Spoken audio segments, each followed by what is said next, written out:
Yeah, Fetty. You'll notice if you're just jumping in, and this is going to be a regular thing, but since I'm using this program, OBS, I can't get all the tags in. Breaking fetters, sea fowls, forging thought. I forgot to put Weevy's World on there. We're all one family. Please support each of us to join. What a breeze shade. Hey, what's up, F you? Damn, this all got quick. Bass. I always want to say bass. It's Bass Girl. Warrior Mom, Choco, Red Reaper, yo yo yo. Red Reaper, I have a feeling things are gonna get interesting in the coming days, sir. But in a good way. Alright. This is Brixx, aka Brixx Poo, DJ Poo. I'm sorry, I get it wrong. Stick with one name, my brother. Okay, let me do the thing here. Killing the music. It's gonna say Brixx on the track, and you know I ain't gonna deny.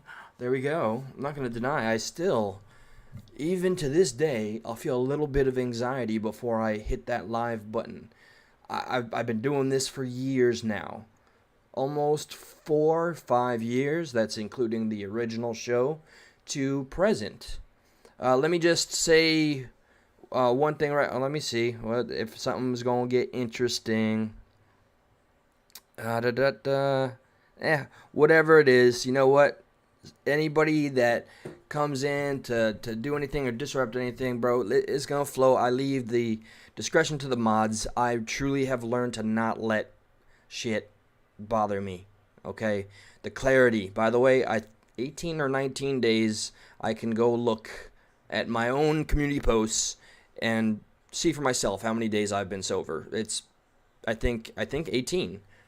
But I'm not going to stop counting yet, not till I hit day 30.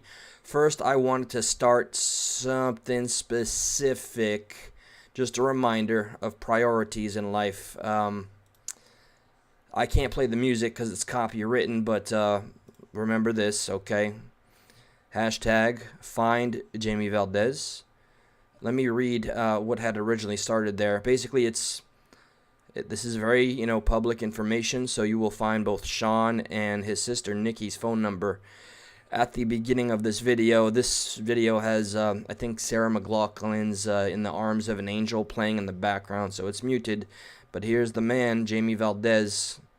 What I found very intriguing is that it shows some video of him, being at his best. We're used to seeing Jamie Valdez as just a frozen image, and here he is right now, moving, finding joy in just hard work. Let me pause it on some information.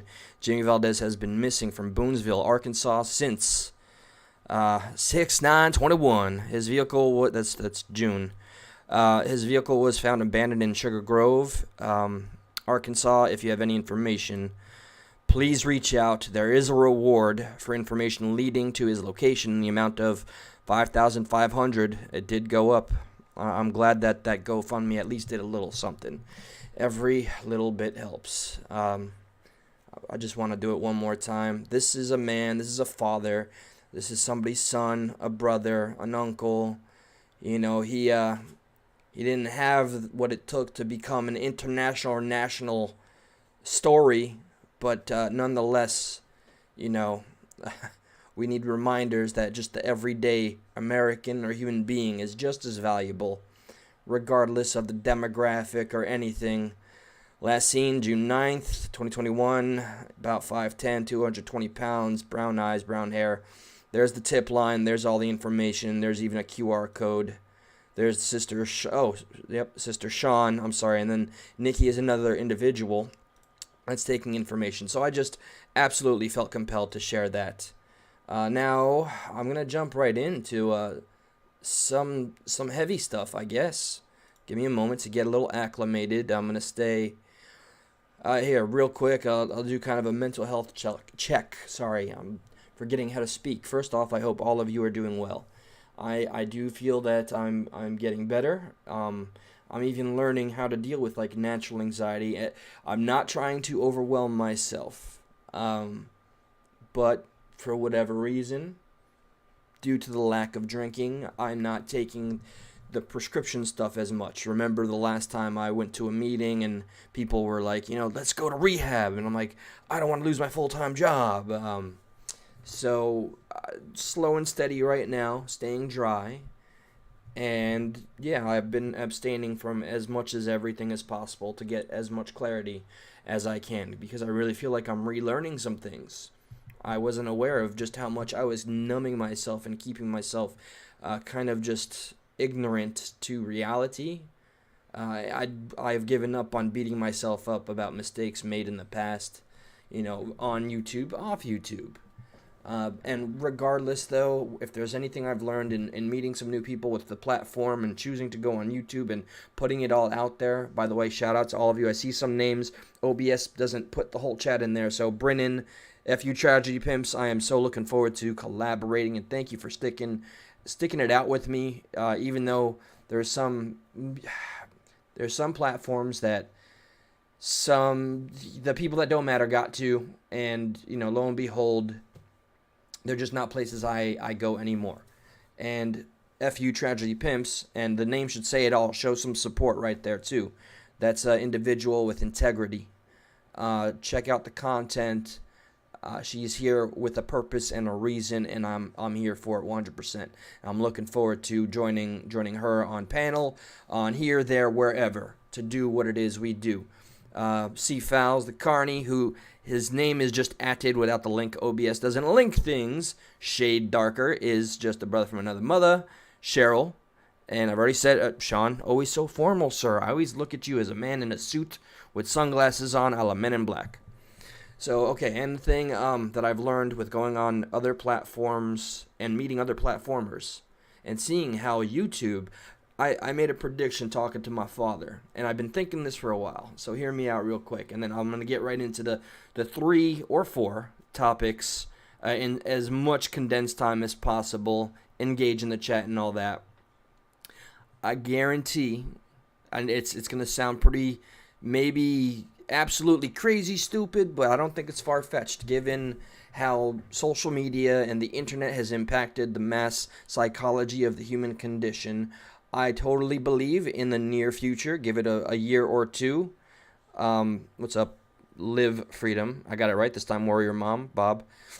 There's going to be, and if there's already not, like YouTube-specific or internet-specific therapists or psychologists. There's got to be something to this degree out there. But, I mean, there's a real niche. And if anybody gets this idea and has a PhD, just give me a shout-out on your freaking degree. I don't know. There is going to be, specifically, therapists and doctors that treat people that go to YouTube and just were not prepared. We're not prepared for the lower forms of the human condition, and that's not me shitting on anybody, man, just people going people. And I think some people that have chosen, and I was definitely one of them, I think learning to accept things that are just out of your control is a necessity in this thing that we try to do on a daily, and it was challenging to push myself every day, and I didn't give enough time for myself, and I have learned that, which is why I actually have plans on my beautiful day off today. So yeah, just watch. You're going to have a YouTube therapist specialist for people that have frickin' breakdowns. Because I've seen some things recently, and I'm not going to drop any names, and please don't assume it's you. There may have been a certain individual that we all witnessed, go frickin' ham on his mom and her company. I'll leave it as vague as that, okay? Because I'm not trying to go with any beefs, and if anybody's got their beefs, as I always say, go to a frickin' barbecue, eat a frickin' pork chop, alright? Because I ain't got it in my pocket. So, the first topic, shall we? Let's do the thing. Breakdown cam and action. Don't hit the wrong button, Eli. Oh my god, all the pressure.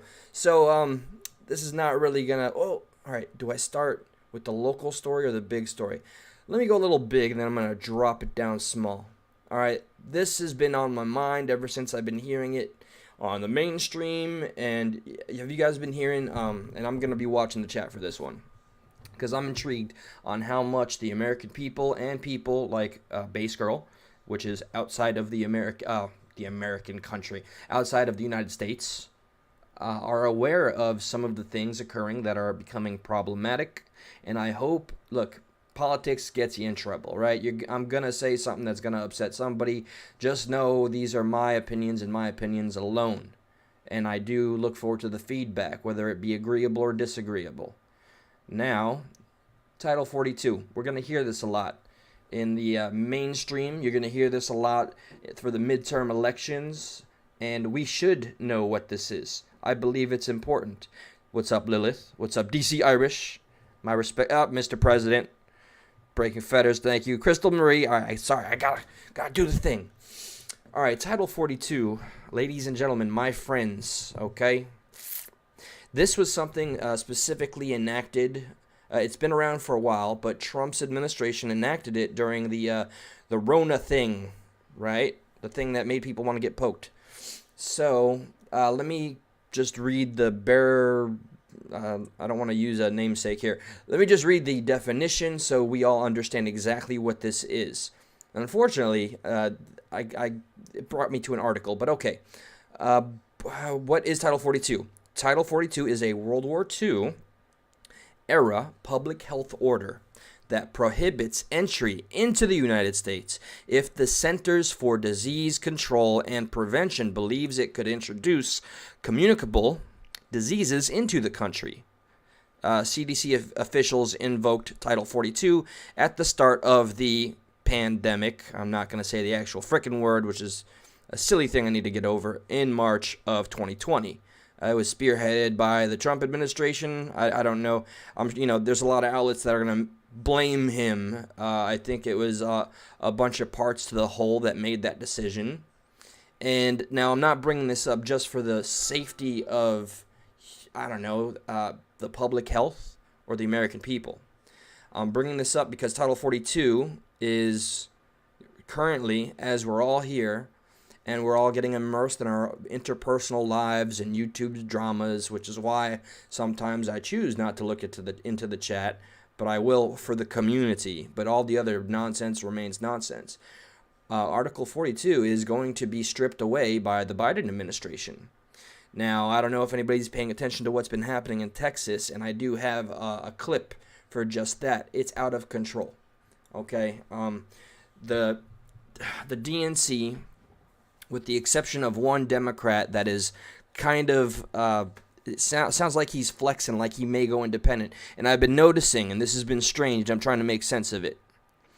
Suddenly, Democrats, mostly Democrats, the people that I grew up to root for, are just dropping into the independent party a lot, which reminds me kind of a strategy. It's like you run on the promises to the party and to the constituency that votes because they're voting for the party line. I don't think people really vote for the individual anymore, but what do I know? I'm so disenfranchised. And then after they get in, they just drop into, like that Democrat Sinema. She is now an independent, and, Bernie Sanders chastised her, although he is an independent. And there is this Senator Manchin of, I want to say Vermont. I may be wrong on some of these things, but check all the info and you'll vet it yourself. He's definitely flexing that he's going to go independent. He's leaving it open-ended, which is just strange. So it's like now I think the DNC, the Democrats, have to exist with this facade that you're voting for somebody that can just lie all the way through. I mean, they all lie, but they can really, really lie and then drop from their party into the independent party and do whatever their agenda is, but with less power, which is a weird flex. So I don't understand it fully. Texas, right? Let me show you the dire situation. Here's the clip that I have ready. Bear with me while I get everything kind of prepped and proper. Sorry, real-time learning. Here we go. Whose district covers more than 800 miles of the U.S.-Mexico border in West Texas. Good morning to you, Congressman. I haven't seen this interview. You heard the senator there calling for reform, but as you know, unless the Supreme Court steps in here. That was Senator Manchin, who was just on before this individual talking about bipartisan, like the Republicans and 40 Democrats voted for the destruction of Article 42 or Title 42, which is imposed to right now. Basically, having it enacted ensures that we can spend more time and efforts and finances, our economy can be focused on everyday Americans and American issues and our own house. That's the first thing I ever heard from, Ron Paul or Ross Perot in '92 when I was a kid that made me pay attention to the things happening in our country. So I think stripping this Title 42 right now is a stupid move. We have too many problems and too much money is being spent.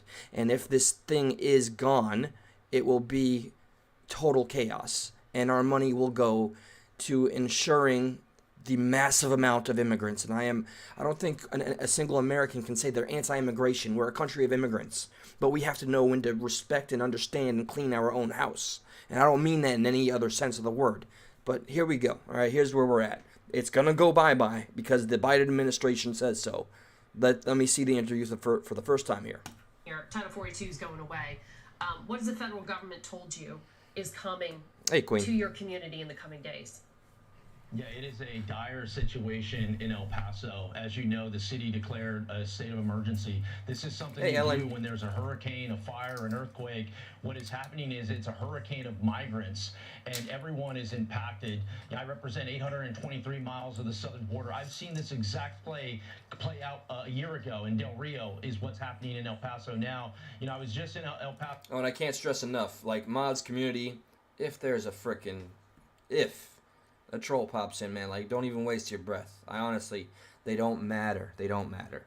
And unless they personally bother you, kick them. Otherwise, they ain't shit. So a few days ago, and what I saw at the migrant center, I had never seen before. I had visited the processing center there many times, and what I saw were hundreds, over 500 migrants in a pod. They call them pods, essentially a large cell that holds about 100 people. There's one bathroom. The one bathroom. Terrible, and there's 8. With all the funding and ensuring that they're held, protected at the border, all that tax money going to this, right?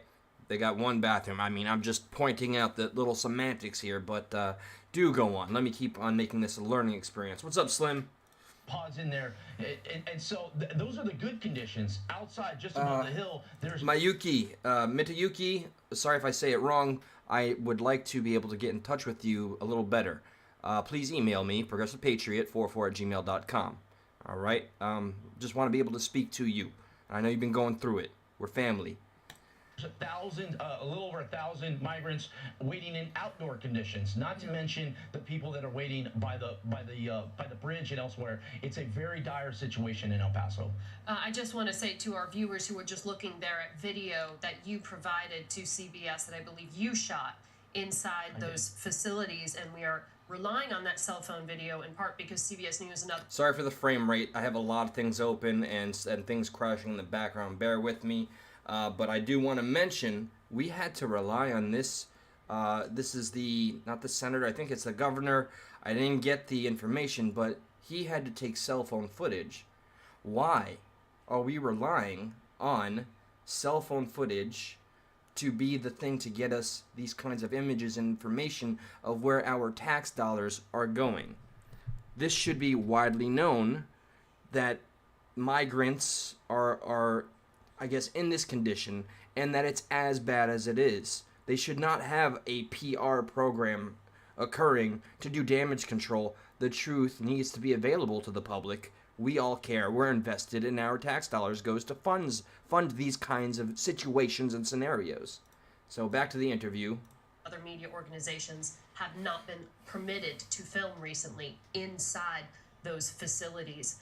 Why do you think it is important for the... Please drop links for the family, all mods. You have full discretion on supporting everybody that deserves the support. We know who they are. Public to see what's happening inside. Yeah, Margaret, I visited there for a few reasons: to know the ground truth and to be able to share the ground truth. Also, to let the Border Patrol That's agents right, OG that are Ghost. under incredible amounts of stress know that they're not forgotten. And what I saw shocked Well, me, brain. and I wanted to share that with the world. It's not about politics. It's not about trying to create this image that isn't there. This is the reality. This is the facts. We're not even at the worst of it yet. Hundreds of people stuck in a small area is not good for everyone. What I also saw was people without socks and jackets. So what happened to the whole, for the health and benefit of the public health? If we're gonna jam pack 100 people, and then I assume, if and when, I don't think it's even an if anymore because the votes are all there, and the administration, everybody's pressuring Biden to use his influence as the president. He better not be doing any executive orders, but that's just what presidents do this day and age to get things done, right? So they strip Title 42 away, and we're gonna have, if we're supposed to be that concerned about the general health of everybody, all of these people, sick or not, are going to be let loose into the general population. I make it sound like a prison, right? Sometimes I don't think that's that far from the general consensus or reality. It's going to be in the teens later this week, so it's a very sad situation all the way around. What I also say enough with. I'm sure those masks are protecting everything and everybody. There's nothing to worry about, guys. They got masks.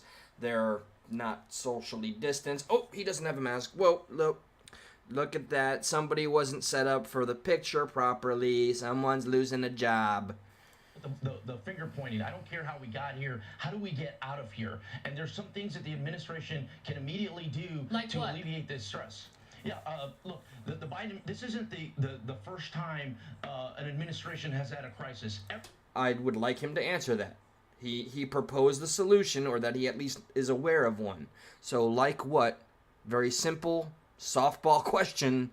What do you propose? I like what you're selling. Now, give me the full pitch. Like what? Don't pivot. Every presidency, President Obama, Trump. This is a pivot. Or this is a hemispheric surge of migrants, though. This is a hemispheric crisis. That's true. We've never seen it like this. So what are some of the things that the administration can do? Title 42 is gone. We have pushed and pushed and pushed. We're 3 days away from that being gone. What are some of the things that the administration can do? They can re-implement a couple of programs that made sense. PACER and the HARP program. So it is going to go. It's in 3 days from now, or I don't know when this interview was. I think it was today. So it's already done. This Title 42 enacted by the Trump administration is going to be entirely stripped away.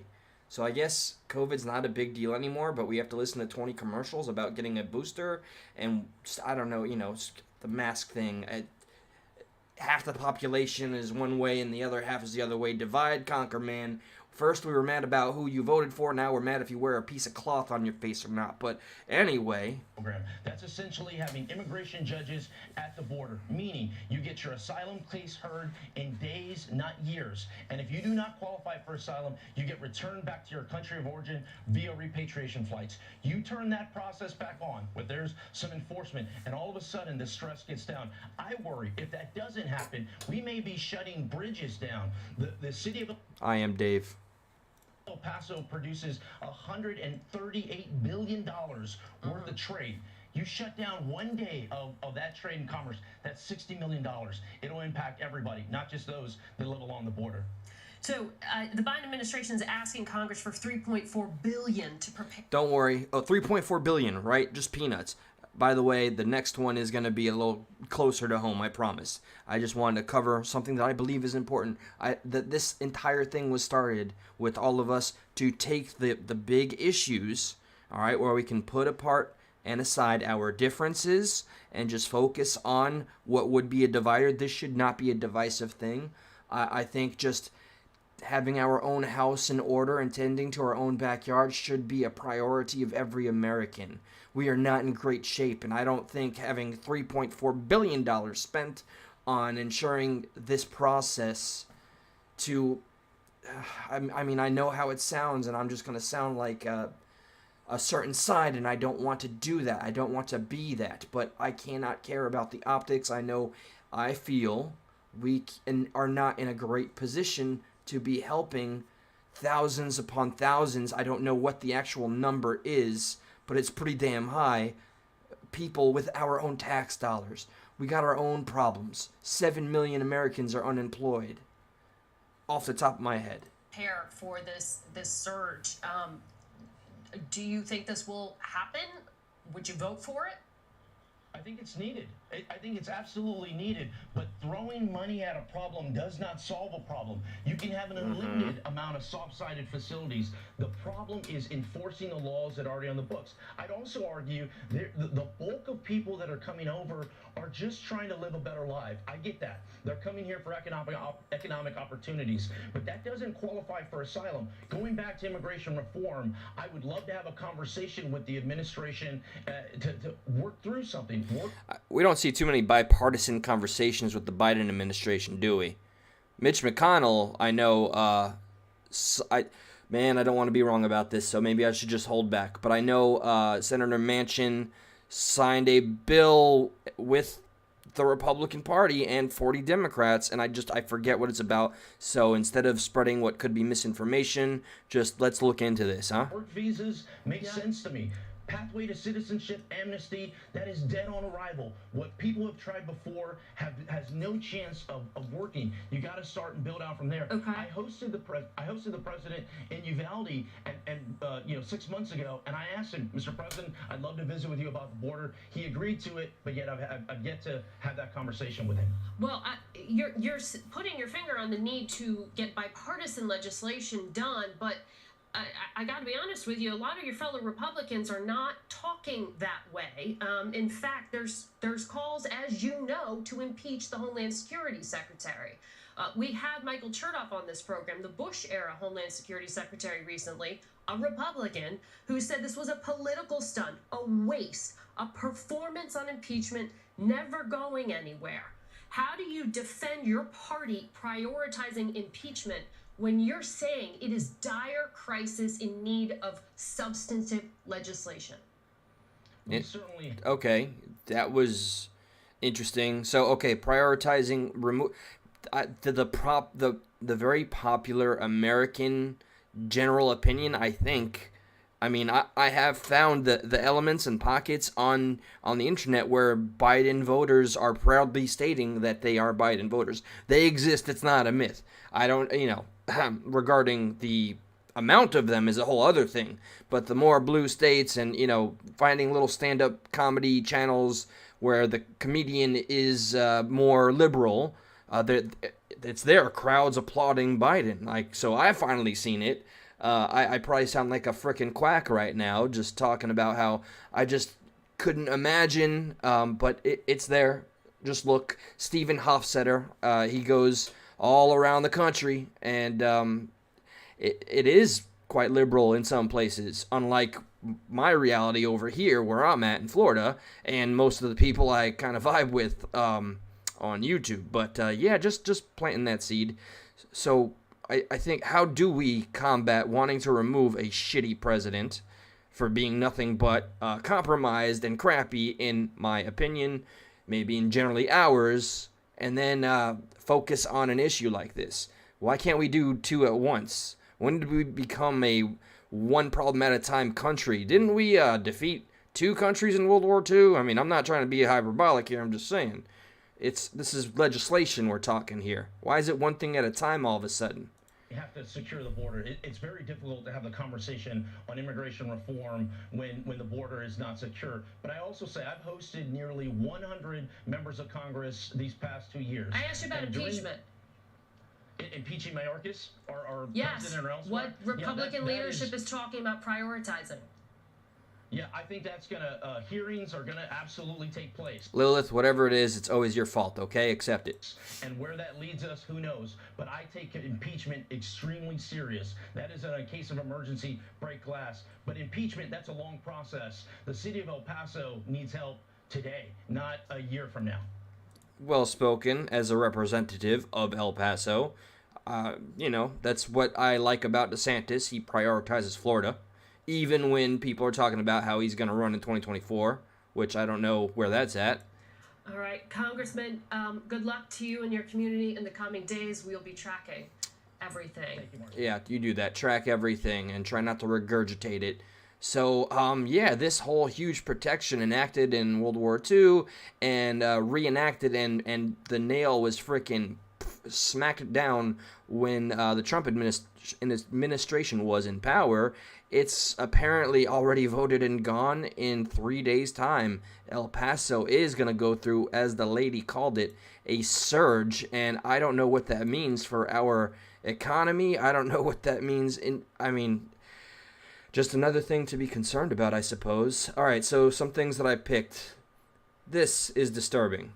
All right, this is for the parents, for the neighborhoods and communities, much like the one we're trying to build. Be on the lookout. Be on the lookout for anything sketch. You're gonna... I like the guy that they interview for this piece. Let me see if I can get the title. Security video shows Florida girl, 10, escaping possible attempted kidnapping as police search for suspect. Here we go. This is brief. It's brief. It's like a minute and 28 seconds. But this happened, I think, just in the past couple of days. I'm so sorry. I caught myself in a lie. I apologize. This happened in October 25th. So let me... I see that I'm also losing a little bit of connection. However, still, let's see how brazen this dude is, and let me just see this unfold. It's pretty horrifying. I watched this child run away, and I want to see if they did catch this guy. Sorry, hold on. Dealing with this one more time. Okay. The video is haunting. You can see a tiny 10-year-old running down the sidewalk near Bennett Elementary in Fort Lauderdale Thursday. It's right in front of the elementary school, and there's another school in my area where something similar happened. I don't know if they connected to this individual. But look at this moment. Imagine how much this child was running that they have to take a breather for this long. It's terrifying. She pauses a moment to catch her breath before taking off again. On the right of the screen, a man dressed in all... Completely blurry, even from my end, so it's not that it's... the resolution is just terrible. Black. He's seen walking towards her and then turning back around before disappearing around the corner. Okay. Of course, I absolutely will. Thank you. Today, That's not the actual parent. They got just some random person to pose for this. I would have rather have seen the parent, who is probably shook the hell up. So this is all, I don't know, I'm not going to call it all staged here, but that was uselessly. Fort Lauderdale police officers passed out flyers with a photo from the video, describing the suspect as 35 years old, around 5'10", 6 feet tall, short brown hair with a receding hairline and glasses.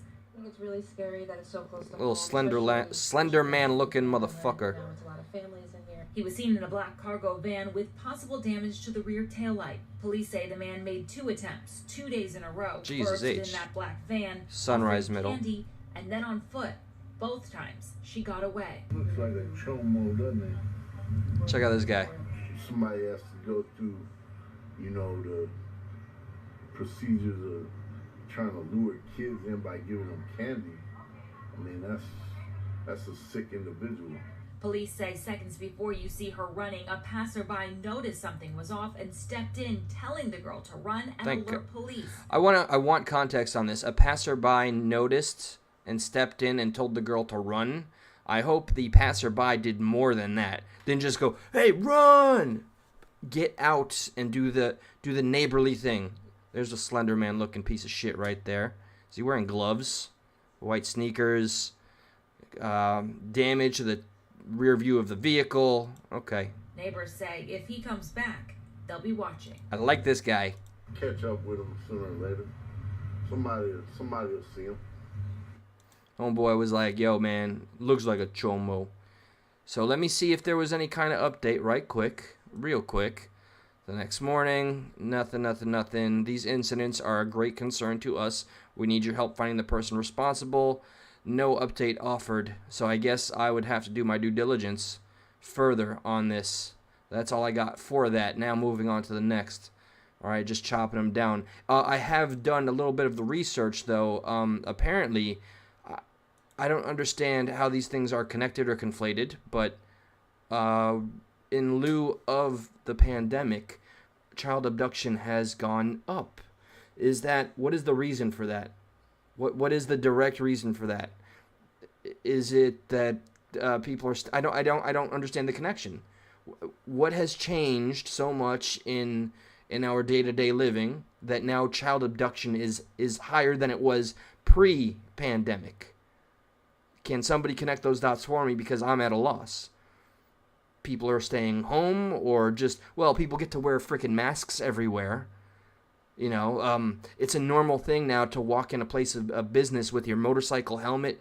When I worked at the other liquor store, that was a no-no. We told every customer, you take that shit off or we ain't serving you. I miss working for family-owned and operated businesses. But what is the huge thing? Like, let me look at some comments, all right? Putting my thinking cap on. What the hell is he wearing? No, I don't think it was a jumpsuit type of thing. It was a black shirt and what was it? Like jeans, whatever the case, though. He had like a van, dudes going around offering candy. He has damage on the back bumper, and 5'10", and all that. Receding hairline. Chomo. But I'm okay. So hold on. My line of thinking here. What is the greatest thing? So the masks. Okay, the economy. Would that mean predators and trafficking has gone up, right? That's a thing. You can look it up. You can verify it. So abduction, which is hand in hand with trafficking. So I guess there you go. I just don't understand how a bunch of monsters would just appear, all opportunistic, and suddenly decide to abduct children and get into the trafficking business.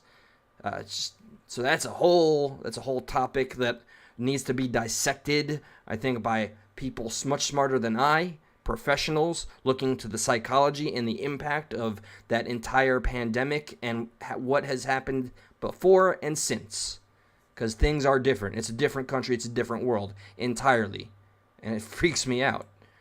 All right, so here's one that I found. All right, so I got an example of what I believe to be mass media manipulation of the people. And then I got another one, which is and this is an out-of-date situation. Okay, I'm going to go with this one real quick. So bear with me here. Tragedy and mental illness pimps. So, okay. Here we go.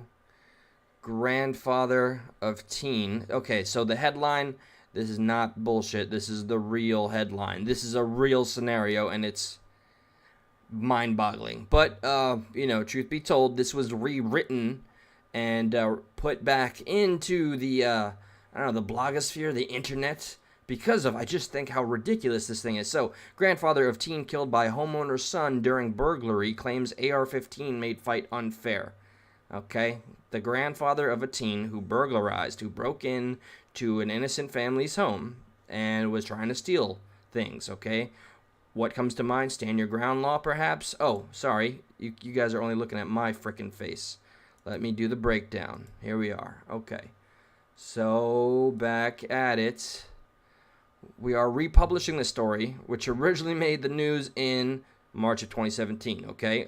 But amid recent reports of a surge in violent crime, here we go again, just things are worse. It's not just hyperbole. This is legit. Like, everything that was always bad is now worse.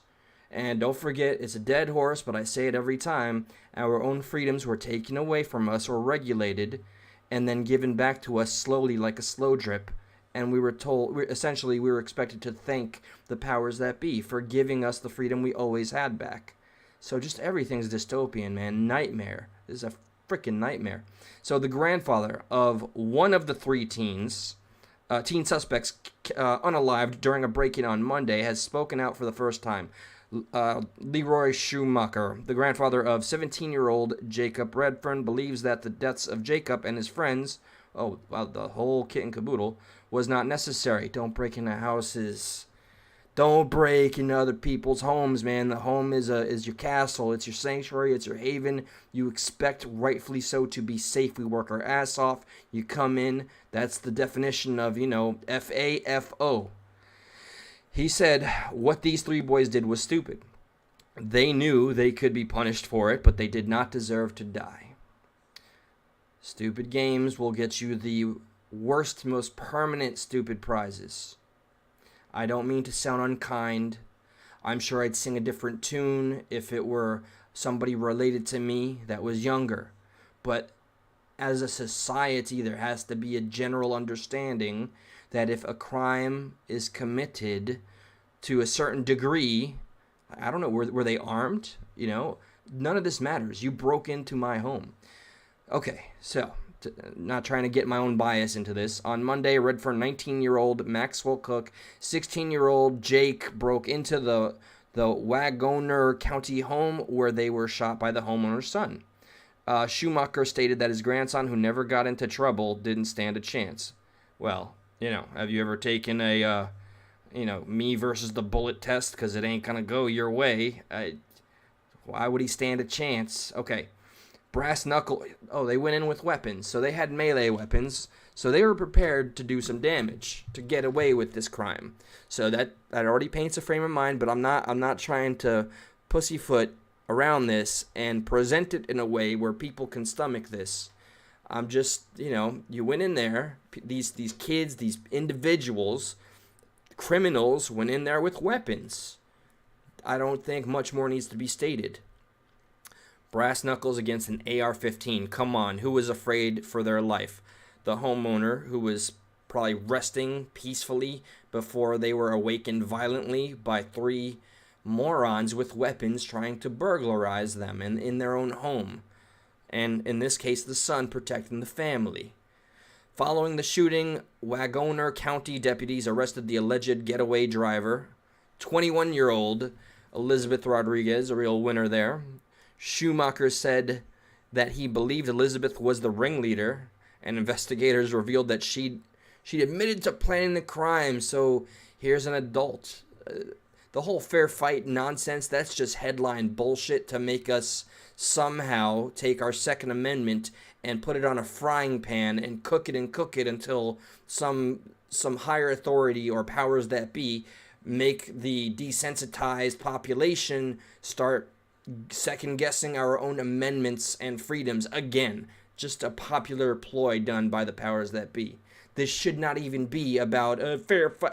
These were criminals doing criminal things and apparently manipulated by an adult. How about that for a headline?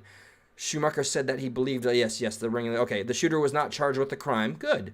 And deputies believed that he was acting in self-defense. Oh, look, there's the bubble of trouble there. Good old Elizabeth. How you feeling now, you dumb shit? You got kids killed, and you masterminded this, and you dumb shit. Rot in prison, rot in hell. There's got to be a limit to that law. This is a quote.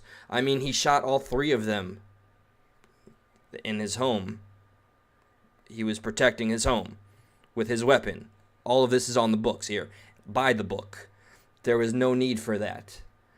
Can Schumacher go ahead and be sleeping restfully with his family and have three strangers silhouette themselves and enter his home, and he has a pew-pewer at his ready? Let me see what is he going to just be like, no, there's three of you.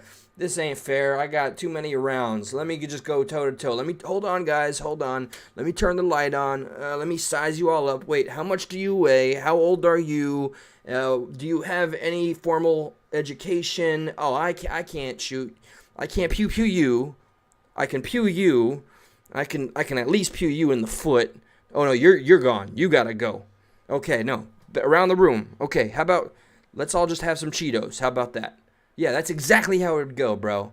He added that while he does support the right to bear arms, doesn't sound like it, and protect your home, doesn't sound like it, he doesn't agree with shooting and killing intruders. Intruders, okay? This reminds me of the backwards frickin' when the law blows up in our faces. Like when a personal friend of mine defended the life of his friend, our friend, and had to pull the trigger on somebody's arm, and the person who was in the middle of trying to do much harm during a burglary, he ends up suing the guy that pewed him in the arm. And my buddy had to fight a 15-year charge of some kind. This is years ago again. All right. He added that while, okay, sorry. These boys' families are going to suffer. Well, yeah. Thank Elizabeth for that one. With this test of their lives, we have to live with this the rest of our lives, he said, adding that he knew that the situation was caused by the teens' poor choices. How about the adult? All right, heartbreaking. But, yep, there it is. These are, I mean, being underage, 17, right? They're both victim and criminals. These two things can be mutually exclusive. The truth can be more things at once. So they were young people, maybe manipulated, maybe, who knows. Their brain is not fully formed, but what they did absolutely necessitated the right to protect one's home and oneself and one's family. That right is never to be infringed. And whatever means that we do, see to it to protecting ourselves, our homes, and our family. Schumacher hopes that the death of these 3 teens will serve as an example for others. You can't change history, but you could damn sure learn from it, and maybe some kids will learn from this. We hope so. That's why, we hope examples are made. This is why I wanted look at this, the Stoneman Douglas Pew Pewer Mass Unaliver, the kid's name that I refuse to say. He got life, okay? So that was a great opportunity to make an example, and we lost it. He's got the commissary. Some of his funds are going to get taken away. He's got his girlfriends and his fan mail, so shut up about examples. Let me see. This is the getaway driver. It ain't alleged anymore. This is in the history books here. So, Elizabeth, what you got to say for yourself, girl? She was the getaway driver in a botched home burglary. Let me get to the interview. I'm not going through the whole story. That shocking Oklahoma home invasion. Oh, I remember this. 3 teenagers dead. Never in a million. We just made bad choices. We made really bad choices. Rodriguez says she planned the burglary with the teens who lived in her home. Were you closer? Whoa, what the hell? So, this 21-year-old freaking idiot savant would imply that she's smart at least one thing in her life. Smart at making dumb decisions. What kind of a home situation is going on where a dumbass 21-year-old is living with 3, I don't know if they're all minors, but where were the kids' parents? Can we get the grandfather to answer for that? Why were these kids living in this woman's home? Why was his grandson, 17 years old, living in this criminal's home? Romantically? Yeah. Oh, God. Oh, I see. The foursome, she says, had a history of robbing homes. When you talk about sort of casing houses to decide which ones you guys might want to hit? We all had our own legs. I hope so, DC Irish. I really, really, really hope so. We had our own connects. You and the 3 boys? Yeah. But on Monday, a hit on this house went tragically wrong. I've just been broken into. 3 men, 2 have shot in my house. This dramatic 911 call made right after a series of gunshots rang out. Did you know that it was gunshots? Yeah, you dumb shit. You put them in the situation. You masterminded this. You had the foresight to be in the car and not in the home. Yeah, because there was a lot. It was like, first there was 2, and then just pop, pop, and then pop, pop, pop, pop, pop. Are they bleeding? Yes, I believe one's down, one's still tough. You need to get here now. That's 23-year-old Zach Peters on the line, barricading himself inside his bedroom after firing on the intruders. Okay, what did you shoot them with? Yeah, 15. Okay. I'm still armed in the southeast corner of my house. What did he sound like on the phone? He sounded very shocked, very scared. It's always the AR-15 getting all the worst press. I mean, it's a very efficient firearm, but it's also, I guess, the most popular. It's the first thing that, I guess, the people that want to infringe upon the Second Amendment are going for. Police say the 3 teens wearing black masks, armed with brass knuckles and a knife, had broken into the Peters family home while Zach was there. They all had gloves on. They entered in through a back door, shattering the back door and making entry into the residence. It's in the afternoon, broad daylight. Oh, crap. So he's at home. He hears breaking glass. Broad daylight. Okay. All right. He's at home. Paint it, Nancy family Grace. Rifle. Do you know where they both are, sir? One's in the kitchen, one crawled into the northeast corner bedroom. And the third one, I did not shoot, he ran outside. Maxwell Cook and Jacob Redfern were killed inside the home, but Jacob Woodruff managed to stumble outside where Rodriguez was waiting in the car. Jake came out. He slid across the hood and said, I got hit, and fell on the cement. I was like, come on, bro, you gotta get in. Come on, bro. Come on, bro. This didn't go our way, huh? What a doozy. Stupid idiot. You gotta get in. Where'd it go? Where'd you get hit? Where'd you get hit? Lack of eye contact out of shame and embarrassment, I assume. Fidgeting, not that's to comfort herself. I watch a lot of psychology stuff. I am no expert, and I'll never claim to be. Shirt, that's when I seen where he got shot. Blood. Try to help him. I try to hold on to him. Yeah, you helped him all right. You sure helped him, Elizabeth. And try to get him in the car. And he just told me to go. But tonight, we're learning Rodriguez wasn't alone in the car. Who else was in the car? I won't say. I won't talk. Are you kidding? Look at this smirk on her face. She's even now, I mean, this is old news apparently already, but this stuff, the burglarization, breaking and entering, everything, trafficking, child abduction, it's all up. Everything's twisted, man. Title 42 gone. The borders are gonna come crap. Man, I'm getting alarmist here. I don't want to stir panic or emotions. I'm not trying to make a big drama out of real life issues, but damn, do things just feel fucking bad. For lack of a better term, for lack of a better $10 word, things are just feeling shitty. Talk about it. Okay. You don't want to talk about it? But someone else was in the car. Meanwhile, inside the house. Okay, sir, my deputy's on scene. I need you to go ahead and unarm yourself and put the gun away. Okay, it'll be unloaded on my bed. I'll still be in my bedroom. Okay, the gun's gonna be unloaded. Yo, I don't care about my life. Dave is the star, okay? We are Dave. Just like Fight Club, his name is Robert Paulson. We are Dave. Any replay gang will not understand this reference. Neither do I. It's okay, I'm with you. Zach Peters in shock and worried about the intruders. He repeatedly asked police, are they okay? Are they okay? Are they going to make it? Are they going to live? Hold on. So, clearly, they're gonna do the frickin' Hollywood thing. Violent movies. I'm just skipping around. That's the nickname for this law in Oklahoma, and it comes from the 1983 film with Clint Eastwood and Dirty Harry, who says, "Go ahead, make my day." It is sort of a stand your ground case, because the stand your ground cases that we typically are thinking of are when people protect themselves and stand their ground outside of their home. But the classic stand your ground case is the case when you are in your home and an intruder comes in. It's called the castle doctrine. That's right. Does the stand your ground law apply here?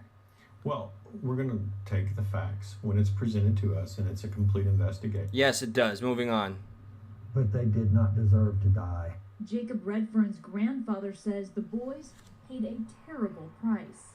There's got to be a limit to that law. He shot off 3 of them. There was no need for that. The past is history, and you can't change history. But you can damn sure learn from it. And maybe some kids will learn. I'm sorry, I don't mean to go after the victim. I mean, it's been a few years, though, but where were you? Where were you, and why was your 17-year-old grandson living with some 21-year-old freaking, lack of a better term, just moron, complete moron? From this. Liz Rodriguez's friend, Ethan Ellison, claims he spoke to her right after the 3 boys were killed. She wasn't crying because she didn't believe that they were dead yet, but then whenever I called her and told her as she was on her way to go turn herself in, I said they're confirmed deceased on the news. And then she started bawling and crying and stuff. There are reports that Probably for herself. I'm just going to go out on a limb here. Elizabeth Rodriguez, very quickly after the shooting, I do too, called F you. a friend on the phone and detailed the whole scenario. Then the friend says, you better call police and turn yourself in. She does. Rodriguez decided to turn herself in and was arrested for a type of crime known as felony murder, under which someone can be charged with murder if they take any part in a fatal crime. If there is a murder that occurs... Like manipulating the youth to go and do your bidding. How about that one? During the commission of a felony, You are just as responsible for that murder as you are. Yeah. Terrified of. Hold on. Being charged with a crime that would carry with it the possible punishment of the death penalty. Do you fear you may never see your kids again? Yeah. She's got kids. Sounds like to me you're What were you ready doing? to accept whatever punishment the DA decides, but the only thing you really want is to be able to say goodbye to them. Yeah, I mean, I know what we did was stupid and wrong. I don't take responsibility. What they did was stupid and wrong. She better... Okay, hold on. I'm going to back up just a few seconds. She better take full accountability for her own actions. What we did was stupid. What we did was stupid and wrong. Okay, thank God. I won't take responsibility for the murders. I won't. I won't take responsibility for those murders. I won't. I am sorry. Words are important. What we did was stupid and wrong. I won't take responsibility for the murders. I won't. I feel guilty, but I don't feel responsible. You idiot. I'm expecting the worst, but hoping for the best. For Nightline, I'm Kana Whitworth in Broken Arrow, Oklahoma. Okay, so this is happening more in our country. I suppose I'll find out. I'm pretty sure she got life. I don't know. Hopefully they do it right over in Oklahoma. And here's the last thing. This is what I have determined to be what I assume is maybe, and maybe I'm also being hyperbolic. Maybe I'm making this a bit more overtly dramatic, but this is where I need your feedback. Okay? Let me propose the question real quick before I break this down. And then we all move on with our lives for the night. Anybody here see, I know this, I'm jumping around from topic to topic. I was never good at natural segues, so take a breather. Okay. Avatar.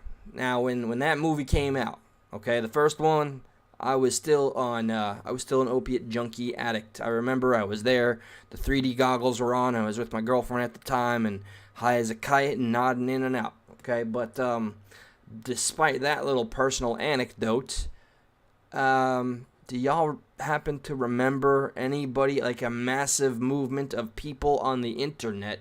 And apparently to this day there's still forums on the internet. Now yes, if you're thinking about the movie, sure, it was amazing, man, and I was tripping so hard when I saw that dude, that blue tail came right near my eyeball. I tried to lick it because I'm weird like that, man. I just remember like the falling flowers and stuff. Okay, so it was kind of awesome, I guess. So what the powers that be, the mainstream is trying to imply, and perhaps it's a reality that we're only discovering now, which I think is just weird marketing. Any publicity is some kind of publicity, right? Right. So the narrative is that after we all, and if you saw Avatar as it was meant to be seen in IMAX or a theater with the VR 3D goggles, blah blah blah, apparently a bunch of us folks became so depressed with reality. I don't remember this, but, I mean, according to the article released very recently, and every single article that is inescapable, people were so depressed after the movie because life wasn't as vibrant as the movie. Because life was more gray or something. That the jungle and all the fantastical, vibrant neon colors seemed so excited, and we were so immersed in this faux reality that just when we took those goggles off, man, we were just miserable. We just couldn't even stand it anymore. We had to go get our psychiatrists and prescriptions immediately. Okay, so that's what they're saying here over and over again on every mainstream outlet. Is this just Hollywood and the mainstream media coming together to try to get more hype in a sequel? And apparently it's not performing that well. I don't give a shit, but I just don't understand why they're hitting this so hard, because there are a lot of articles about this. There's forums still, all the way from when the hell that movie came out. I don't remember. Don't care. There's forums and support forums and networks and groups of people crying about how not amazing their lives are compared to a fucking movie that had 3D elements. Are you shitting me? Or is this another example of people telling us how we think when we already know how we think? Or they just keep saying something over and over until we start doubting ourselves? So here it is. This is a thing. Post-Avatar depression syndrome. Oh my God. Why do fans feel blue? See what they did there? Blue, the blue aliens. And okay. After watching James Cameron's film, get the hell out of here with this crap, man. Cian, I just read a headline about something called post-Avatar depression. Oh, they're doing the thing where they imagine what the people reading this are doing. It sounds like exactly what happens to me whenever I watch a deeply de-writing, big budget, and fairly nonsensical film, but I get the feeling this is something else. Is this real? Is this real life? C-Files, I'm not kidding, man. Is this real? Okay? Avatar Anonymous. Somebody... hey, F you tragedy pimps, do your thing, and I support you 100, get your rest, do your thing. So, okay, post-Avatar, wow. Avatar, it was 2009, I was nervous to say it out loud. It all began after the first Avatar was released in 2009. People started posting on a fan site, Avatar forums, that they were feeling down and unsatisfied with their lives after seeing James Cameron's film about humanity's attempt to colonize a pristine, what are they going to fit into this crap?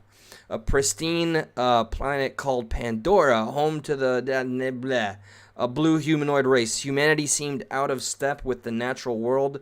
They felt, oh, thank you for, this is a conspiracy I'm forming in real time, but I'm convinced someone's got to unconvince me or deprogram me that Hollywood and the mainstream, they're doing this, and they're just serving it to us and expecting us to eat it up. Look at how they're pitching the entire movie just to refresh your memory, maybe make you nostalgic. I gotta go see Avatar 2 all of a sudden. Sorry, guys, live's over. Alright, so here's an actual quote I'm gonna read. Ever since I went to see Avatar, I have been depressed. Watching the wonderful world of Pandora and all the... what's the frickin' alien's name? Na'vi? Made me want to be one of them. Now, I remember people dressing up like them. That's a whole different thing, I guess. I even contemplate, oh my god, unaliving, thinking that if I do it, I will be rebirthed in a world similar to Pandora, and everything is the same. What? Come on, this is like an official, why are there typos in this thing? This is for, hold on, okay, this is ridiculous to me. This is The Guardian, okay, and there's freaking type, alright, so unaliving, right, alright, so I'm being rebirthed, in a world similar to Pandora, and the everything is the same as in Avatar.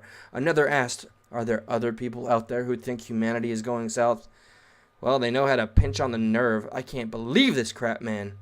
The thread received more than 1,000 posts. Oh my god, that's like 1 million, only not. From people around the world experiencing...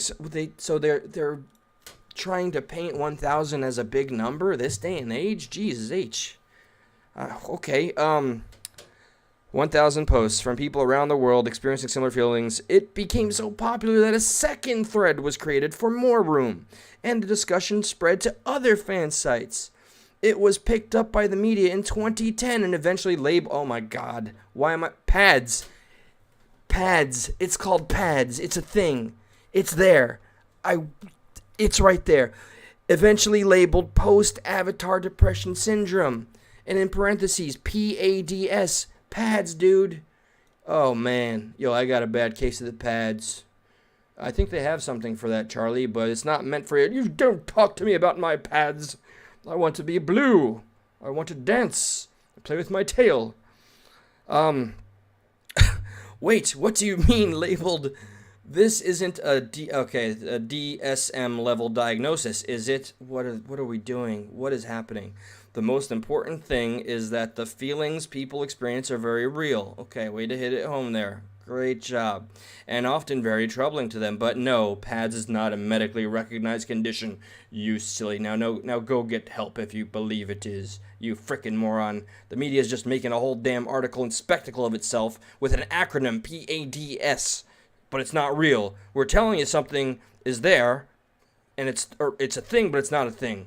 It's a thing, but it's not a thing. It's real, but it's not real. It's real, but it's not real. Do you want to see Avatar 2 yet, by the way? Okay, nor does it seem to be a PR campaign. It is an observable phenomenon. Okay, so some guy on Twitter said, Avatar is so beautiful that it pushed people into depression. Did James Cameron start this rumor? Is this what people do on Twitter? It seems that Avatar does uniquely provoke similar feelings among... another typo, man. That's not how you spell desperate. Guardian, you slipping. Y'all slipping, okay? Stupid. Disparate people. But the feelings it provokes, sorrow from feeling disconnected from nature, worries about the future of our own planet. Yeah, this is all coming out during the Green New Deal's ramifications, which suck. And feeling dissatisfied with modern life, a la everybody. And are all very normal feelings to have, given how we built our world and societies. And it's of note that many of the original posters on those forums were young men who would also write about feeling lonely at school or unsupported at home because of Avatar. Here's another quote. It has taken the best of our technology to create this virtual world, and real life will never be as utopian as it seems on screen. I didn't know the movie had this much of an impact, man. I know I've made some dollar bills, y'all, but what? It makes real life seem more imperfect. Dr. Stephen Quinzel, like Harley Quinzel? Harley said that? From Joker? Or the movie Harley? I don't know. I'm losing it here. A New York psychiatrist told CNN in 2010 as a way of explanation. Interestingly, pads, which is a tampon, but for men, young men who were mortified about going to school and wanted to have a blue tail, was not confined to when the film came out. Individuals have spoken about watching Avatar for the first time in the years since it was released and still reporting having similar feelings. I'm too afraid to see Avatar 2 now. I don't want to be any more depressed, and I'm sober, guys. I can't numb it. One fan recently estimated that 10 to 20% of people using Avatar fan forums report experiencing it. Is there a cure? Oh, Jesus Christ. Is this really real right now? Rebel right high. This is not... Yo, Mishka, I don't know how we are. For real. I think we're doomed. So, is there a cure for pads, guys? Yes. James Cameron, Hollywood, and the mainstream say, go see Avatar 2 and you'll feel right as rain. Yeah, and then just go catch up with the first one so we can make more money and make up new bullshit that we're selling to you. Ancient Forest Alliance, a Canadian... Lilith, what'd you do now? A Canadian nonprofit, Lilith. A Canadian nonprofit dedicated to the protection of old-growth forests developed a 3-step cure for pads. And I quote, get out and experience nature, take action to defend nature, and get others to do the same. Fans also began sharing tips on ways to reduce consumerism and waste. Okay, I usually need glasses to read, but I don't want to read this. This is... what are we doing here? And how to engage more with the natural world. One Swedish fan, Ivar Hill, that's an extremely Swedish-American name. It's like Hank Hill, only in Sweden. Damn it, can somebody do a Swedish accent? Damn it, Bobby. Nope, I can't. Propane and propane accessories. King of Sweden? Okay. Wrote on a forum when he was 17. When I woke up this morning after watching Avatar for the first time yesterday, the world seemed gray. It was like my whole life, everything I've done and worked for lost its meaning. It just seems so meaningless. I still don't really see any reason to keep ... doing things at all. So watch Avatar 2. I live in a dying world. Oh my God. But after speaking to fans, he began reading philosophy, because I'm a philosophizer, and spending more time out in nature by hiking. Avatar made me feel like I could sit out in a forest and just be. Hill told New York Times last month. He's now in his 30s and married to a woman he met on an Avatar fan forum he started. Yo, man, live your best life. True love's a beautiful thing, bro, but can I ask you, like, an intimate question? When it comes to intimacy, do y'all get, like, in blue latex? Do y'all get, like, appendages? You know what I mean? Appendages and like, because in the movie, I think I recall the tails have something to do with stimulation and just, okay, all right. Sven Hill, your lady friend, do you, y'all, okay? Just furry's got a little crazy here. And as is often the case in fandoms, there is a touching camaraderie to be found. In a 2021 episode of the documentary series How To with John Wilson, I don't know what that is, he sits down with a group for Avatar fans who began meeting up in 2020. Some of their meetings is just nerds nerding. That's journalism 101 right there. Nerds nerding. I got all of my credentials, and I'm here to journalize the hell out of this journalism. Jeez, man. Look up TikTok ticks. TikTok, nah. See, fellas, don't shame my kink, bro. Okay, so some of their meetings is just nerds nerding. Thank you for that. That's going to get a Pulitzer Prize. I don't know. But a lot of it is them talking about their struggles with depression and how they've found solace in each other with their tales in each other. Sorry. For me, the post-Avatar depression hit hard. Oh my God, I can't. Durky. Okay, for me, the post-Avatar depression hit hard because I have this serial track record of trying to escape my reality. I might be the first to recommend drugs. No, I'm kidding. Don't do drugs, do Avatar. One says tearfully recalling how a fellow Avatar fan saved his life after he posted on a forum about feeling unalivey. Ultimately, it comes from a desire to want something better. That's called being human, I thought. But no, go see Avatar 2 now. Stop what you're doing. Unsubscribe. Get off YouTube. Go get a ticket now. Or you'll get the pads. He muses of pads. What? But just because we have that desire, I think it drives us to make the world that we live in a better place. Finding your people is a cure for all ills. What do you mean, your people? Here it is. Here's the plug, guys. Here's the money shot. The sequel, Avatar: The Way of Water, is finally out. How's everybody doing? What is this? Some are obviously very excited. A little too excited, if you ask me. But Superfan Hill, that's Sven fella. I forgot his name. Sven, yeah, okay. The Swedish guy named Hank Hill. But Superfan Hill told the New York Times these days it's just another movie for him. He's gone a long way here, our Sven.